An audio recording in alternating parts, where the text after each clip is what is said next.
we moved in approximately 2.5 years ago. Bought the building about 4 years ago. The building is located 2 blocks from the beach. This is one of the safest parts of Playas, of Tijuana, called Playas.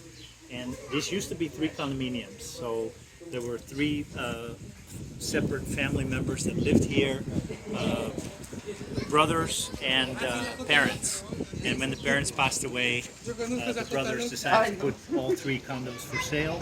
I purchased all 3 of them and renovated 2 floors into 20 bedrooms, with the top floor having 3 bedrooms, which is for staff and other support people, such as volunteers.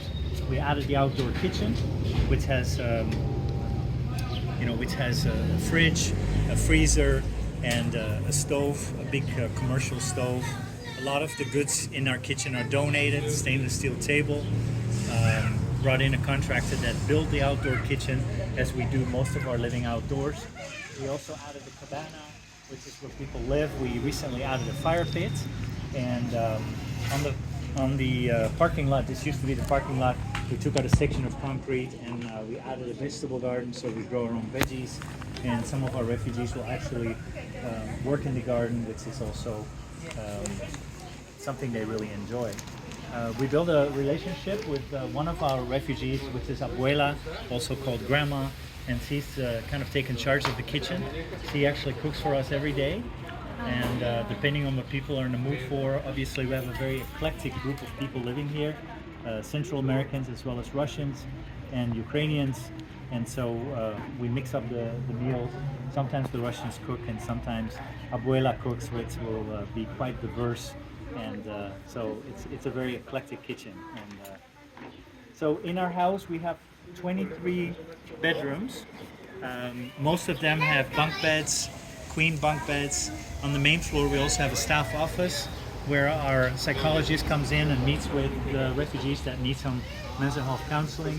On the second floor the kitchen became the laundry room, and on the third floor we left it all open and the same, which is where the staff go and where we have movie nights with popcorn and special events, birthdays, etc.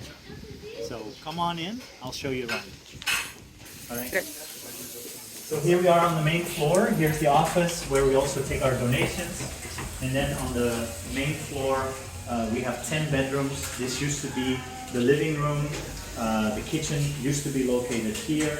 We have 2 bathrooms that we share between 10 bedrooms. And then we have, each bedroom has a queen bunk bed. How many people live in each room? Well, depending on the size of the room, some have families, because we also deal with battered women. We have a few battered women living with us.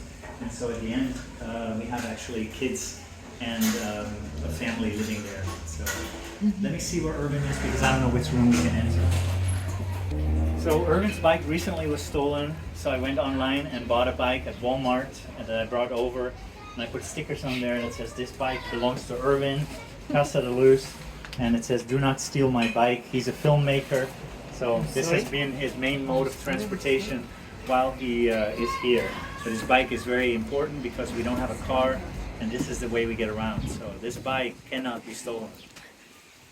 So here is the second floor. Here's the laundry room. This used to be the kitchen. So at this side we had the countertops, and on this side we had the fridge. Now it's for donations and for people to do their laundry. Again, this floor is exactly the same layout as the floor below us. We have 10 bedrooms, 2 bathrooms, and then this is what a room looks like. Inside the room we have a ceiling fan for ventilation. We have a small window. We have a queen bunk bed, so if necessary we could sleep here with 4 people.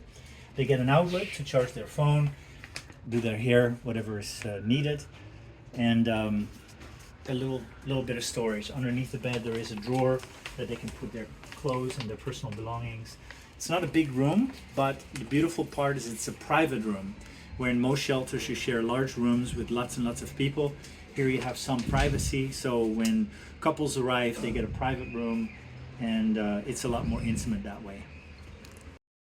Yes, recently the 7 of them crossed with the entrance, and the exodus from Russia, we are receiving as much as we Wow. can. Oh my goodness. When did you start seeing a lot of Russians coming here? To be honest, we started 4 years and a half ago. 2.5 years. You said? 4 years and a half. Oh, 4 Even years and a before half. the war, we Right. were receiving people Yes. that were scared because they were forced to have they were staying 5 years in centers to have reconversion or therapies. Yeah. And we received 4 years and a half ago the first Russian, LGBT Russian, fleeing the torture. Torture. Yes. What, was he from Chechnya or from Russia? From All over. Wow. Russia. And then during the pandemic time, we received more Russians because they were blocked. They were not able to cross. Yeah. And we start creating relation with people, Russian people living in California, Long Beach, and in New York. And since that day, more and more people know about our house, and they are arriving. The paintings are all donated. So every single one has a special story, and they're all donated by different people that have been generous to us. Also, all rooms are sponsored. The International Imperial Court has done an amazing job at supporting our program. They've gifted or they have donated a significant amount of money to help us. Yesterday I was with Terry Saidi. He has done so much for Casa de Luz. He's one of the many donors that's also part of the International Imperial Court. And I'm so grateful for all of them. Wow, that's amazing. All right, Erin, sorry, I didn't mean to take over. Our new dog. Oh, wow. Hello. What's your name? He's so cute. Max. A Russian dog, I can imagine. Welcome to the third floor. Wow.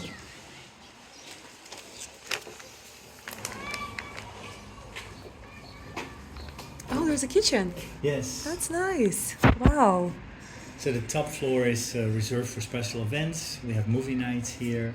The staff actually resides here. This is what all the condos used to look like before we started renovating. So we took the space of the living room and made it into bedrooms, cut it up into small rooms. And then the kitchen became the laundry room on one floor and the office in another floor. But in here we have sometimes movie night where people come in and watch movies. This is where we hold meetings and special events. The chairs were painted by the refugees. We bought them at a garage sale or a yard sale or a market, and then they were all painted by individuals that live with us. The mural has a very special meaning to us. The mural was painted by Carbo. The exterior of our building had a mural on it. Unfortunately, there was some neighborhood opposition, so we had to get rid of it. But Carbo is a very talented artist from this region, and he lives in Rosarito, nearby, about an hour away. And we gave him the task of creating a very meaningful, powerful mural for our living room. And this mural represents the flames that people are coming out of, which is the challenge that people live in currently and the hardship that they cope with. And then the rainbow represents Casa de Luz, our program that helps them get from point A to point B. And then we have the people that cross the rainbow with the bisexual flag, the gay flag, the lesbian flag, and the transgender flag. The wall represents the border between the United States and Mexico, and during the Trump era, let me roll my eyes a big time, Trump suggested that we had to have crocodiles amongst the border, so there is a moat on the wall with crocodiles in it, also facing the hardships still that people deal with as they are crossing over. And then you have the sunshine on the other side, which is reflective of the United States, the entry into the United States.